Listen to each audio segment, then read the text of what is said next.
ফাউলই বেছে নিয়েছিল তারা। ম্যাচের 40 মিনিটে লেভিনের আত্মঘাতিক গোলে বার্সা পায় দ্বিতীয় গোলের দেখা। ম্যাচের 50 মিনিটে ক্ষিপ্ত থাকা নেইমারকে ডি বক্সের ভিতর ফাউল করে ফেলে দেওয়া হয়। এতে বার্সা পেয়ে যায় পেনাল্টিতে গোল করে দলকে এগিয়ে নেন লিওনেল মেসি। তবে যেমনটা ভাবছিলেন এই ম্যাচের গল্প ফুটবল বিধাতা তেমন ভাবে লেখেননি। 62 মিনিটে বার্সার কফিনে শেষ প্যারাটা পুড়ে দেন এডিনসন কাভানি। এতেই স্তব্ধ হয়ে যায় ক্যাম্প নু।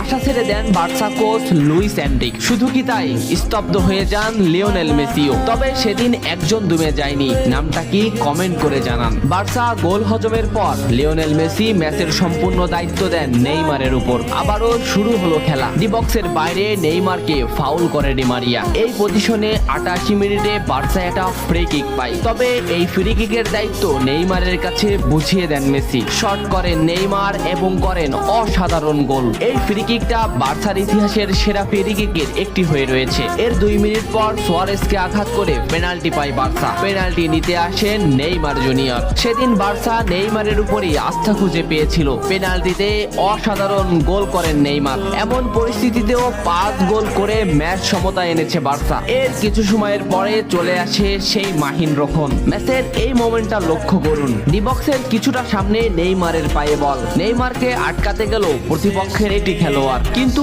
নেইমার শর্ট মোমেন্ট নিয়েও শট না করে বলটির সামনে আগালেন। এই মোমেন্টটা লক্ষ্য করুন। নেইমার একবার গোলের দিকে তাকালেন। এতেই সে বুঝে ফেলেছে কোথায় বলটি দিতে হবে। নেইমার শট নিলেন। আপনি সাধারণ চোখে এটাকে একটা শট দেখলেও এটা হলো সেই শট যা লিখেছিল ইতিহাসের সেরা কামব্যাকের অধ্যায়। নেইমার এমন ভাবে শটটি নিয়েছিলেন যাতে রবের্তো শুধু পা লাগিয়ে গোল করেছিলেন। শেষ 5 মিনিটে সেরা 3টি গোলে অবদান রেখে সেদিন ইতিহাসের সেরা কামব্যাকের নায়ক হয়েছিলেন ব্রাজিলিয়ান এই সুপারস্টার। সবাই যেখানে স্তব্ধ হয়ে গিয়েছিল, নেইমার সেখান থেকেই শুরু করেছিলেন। নেইমার বুঝিয়ে দিয়েছিলেন নিজের দৌড়ত্ব।